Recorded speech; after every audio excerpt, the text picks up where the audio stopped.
2012, I was working at a fairly prestigious Wall Street firm just outside of Manhattan.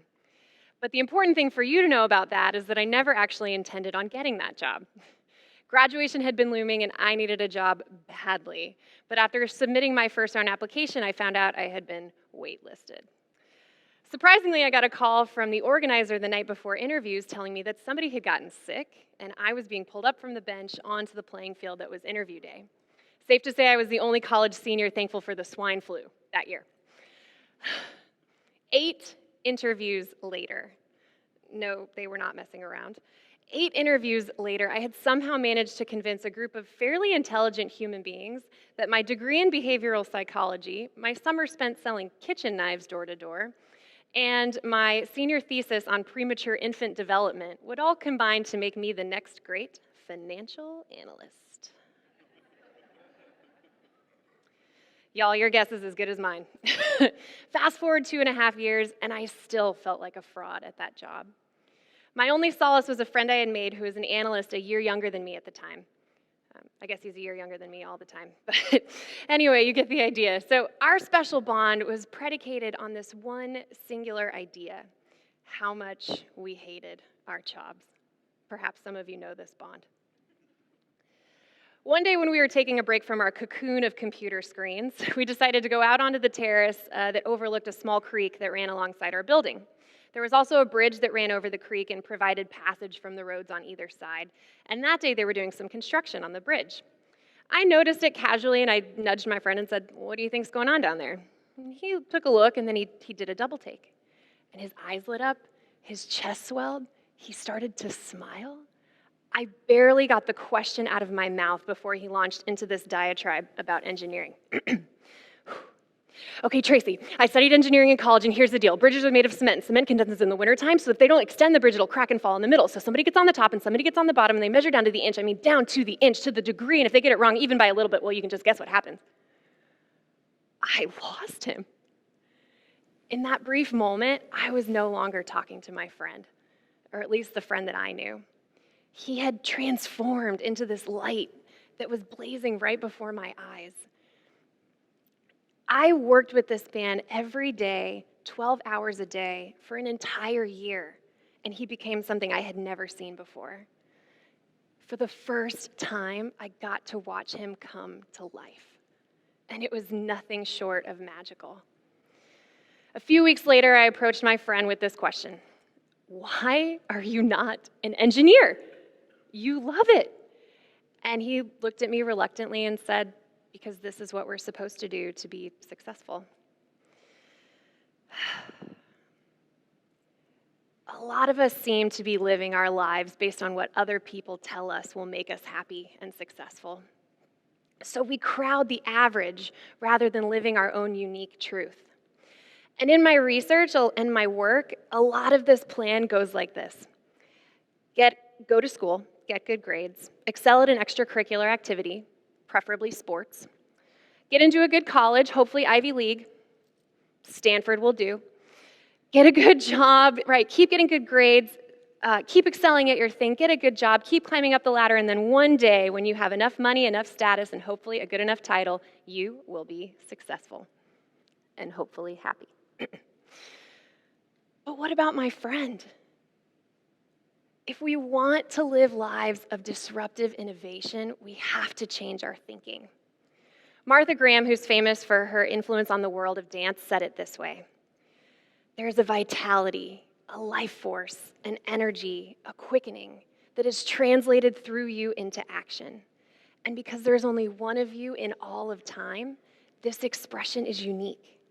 And if you block it, it will never exist through any other medium, and it will be lost. The world will not have it. It is not your business to determine how good it is, nor how valuable, nor how it compares with other expressions. It is your business to keep it yours, clearly and directly, to keep the channel open." Closing this channel is causing a lot of the problems that we're starting to see today.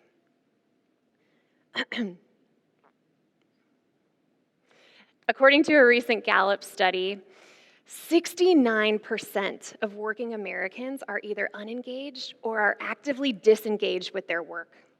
For those of you keeping score at home, that means we're either asleep at the wheel or we downright hate our jobs. And worst of all, in the same study, they found that millennials are the most disengaged generation of all of them. And while this might not seem like a big deal right now because we are the youngest working generation, statistics show that as of 2015, we are also the largest.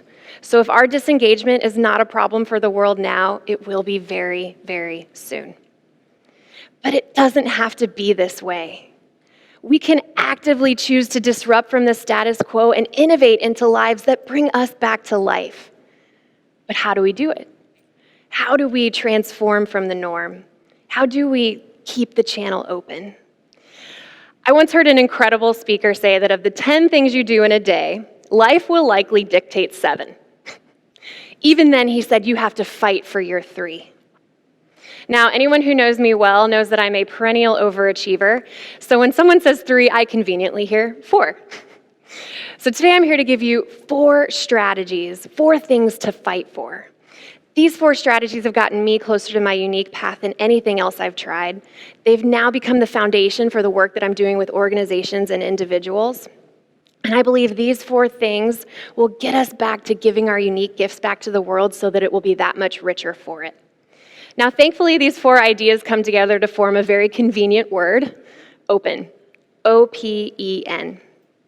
The first step in becoming open to your unique path is learning to evaluate your opportunities. We will all have some incredible opportunities in our life, but the trick is to figure out which ones are viable for us, right? And if we don't have a lens through which we view our opportunities, then everything that happens to us, every job offer, potential relationship, every possible move, is given equal weight in our decision making. So the best way to get clear on our commitments is to first get, or the best way to get clear on our opportunities is to first get clear on our commitments.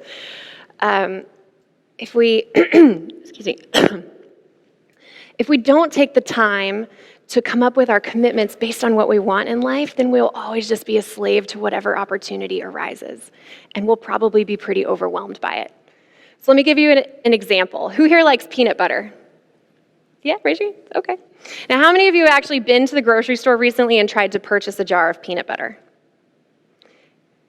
Is it not freaking impossible? Peanut butter has its own aisle. It's absurd. And looking at our opportunities in life can feel just like that sometimes. But we have to get clear on our commitments. So stick with me here. If you're committed to crunchy over creamy,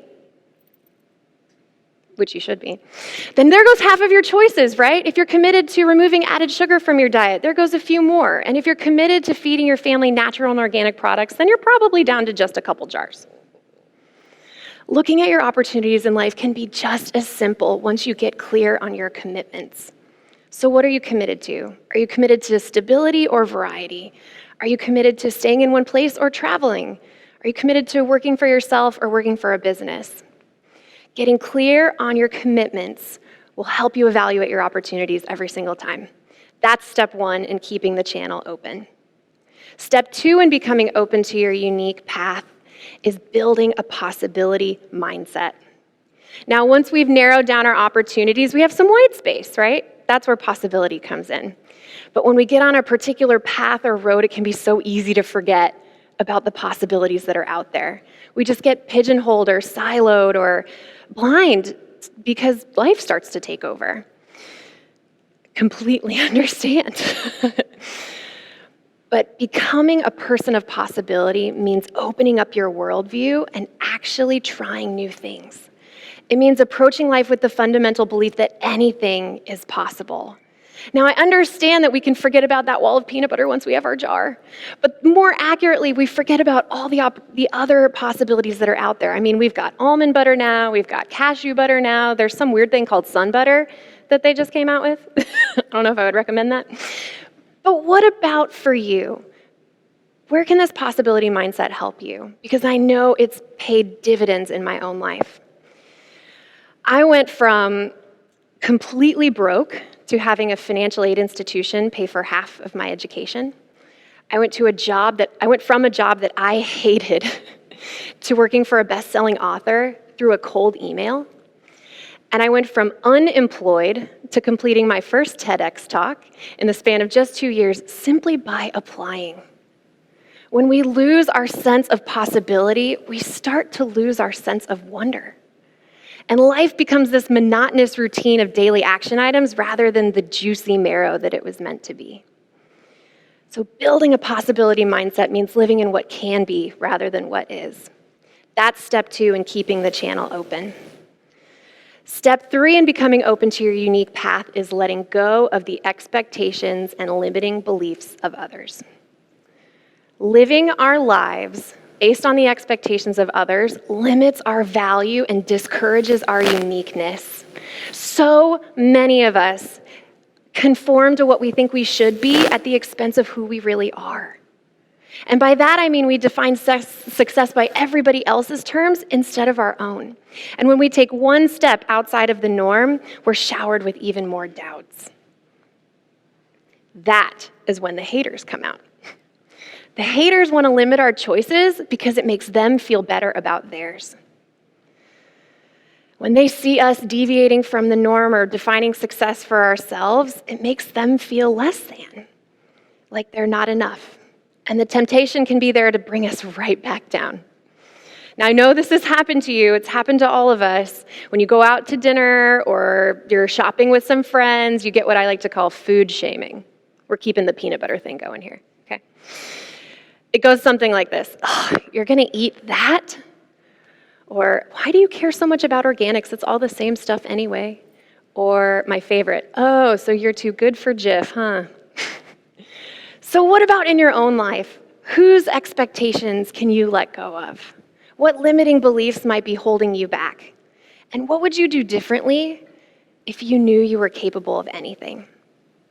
When we let go of the limiting beliefs and expectations of other people, we remove our own artificial ceiling. And we're freed to finally chase something that's authentic to who we really are. That's step 3 in keeping the channel open. Now, I bet this is a lot to take in. I've asked you to scrutinize all of the opportunities in your life, to look at possibilities you can't even see yet, and to do all of this without caring about what other people think. And I seem to have some weird obsession with peanut butter, so I get it. And the truth is, I would be a little crazy if it weren't for step 4 in this process. Step 4 in becoming open to your unique path is finding the nerve to choose courage over your fear. Franklin Delano Roosevelt is famous for having said, courage is not the absence of fear, but rather the assessment that something else is more important than fear. So what's more important than fear? I know for me, it's regrets. In the study of psychology, there are only 2 types of regrets. Sins of commission, which are regrets for things you've done wrong, and sins of omission, which are regrets for things that you never did at all. Sins of commission, according to the research, are painful, but they have a resolution. Sins of omission are painful, but they lack a clear resolution. So while our mind searches for one, we're haunted with the what ifs and the maybes and the coulda, woulda, shouldas that can stay with us for a lifetime. I'll admit it, for the first few years of my career, I was playing someone else's game. I was scared. I was afraid to deviate from the norm because I had no idea what would happen. But when I really thought about it, the only thing more terrifying than the unknown was the idea of getting to the end of my life and realizing that I had never even tried, that I had never let myself come alive. And I knew that would stick with me forever. So what is it for you, right? You know what I say? If you like Jif, go for it. If you're digging honey cashew butter, get down with your bad self. If you like raw, crunchy almond butter, then you and I are about to become better friends. What is it for you, though, in all seriousness? What is more important than fear? Is it authenticity? Is it vulnerability? Is it simply taking action? When you decide what's more important than fear for you, it will give you the nerve to choose courage over it every single time. That's the 4th step in keeping the channel open. The mindset that success is a one-size-fits-all endeavor is serving no one. And it's leading to a generation of disengaged workers that aren't being of service either. So many of us are playing someone else's game. We've concluded that the only jobs worth having are the ones that everyone else seems to want. And we've reasoned that we can't possibly come alive in our career because it's work. We have to be bankers, not engineers. But if you believe that there is a purpose and a value to your uniqueness, then it stands to reason that we can use that in our work. We can keep the channel open in order to make our impact.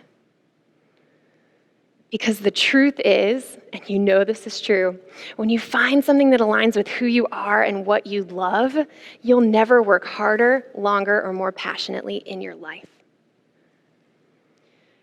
Howard Thurman is famous for having said, "Don't ask what the world needs. Ask what makes you come alive and go do it." Because what the world needs is people who have come alive. If we encourage this generation and generations to come to do what they were created for now, instead of doing what's expected of them always, I believe we'll start to see massive progress in our world.